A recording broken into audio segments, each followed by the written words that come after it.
台南市议会第4届第3次的登记会，上午由着环保卫生业务报告加质询，其中环保局的部分，议员陈怡丁就质疑，伊表示位伫海西段89地号，因为废弃物的堆坑，近年来不断传出火警，互附近的居民无法度忍受。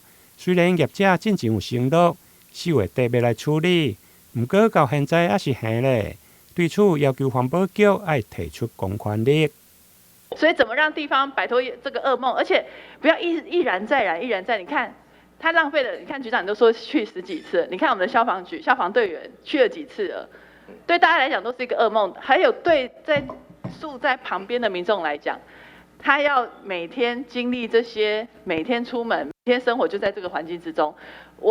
你去10几次，你都可以感受那个现场的状况。那他们每天住在那边是作何感想？所以我想这个部分一定要解决，到底怎么处理？我想局长，我们用了很多方法，但目前为止不是有效方法，请找出一条可以解决这件事情的路，让地方可以摆脱这个恶臭的噩梦。业者跟我们承诺的，而且他非常有诚意的承诺了哈。诚意，你会用诚意2个字来当然形容显现出来是这样啊，事实上我们发现它并不是这样了哈。是啊，所以你怎么会用诚意这2个字？跟当时承诺的落差非常大。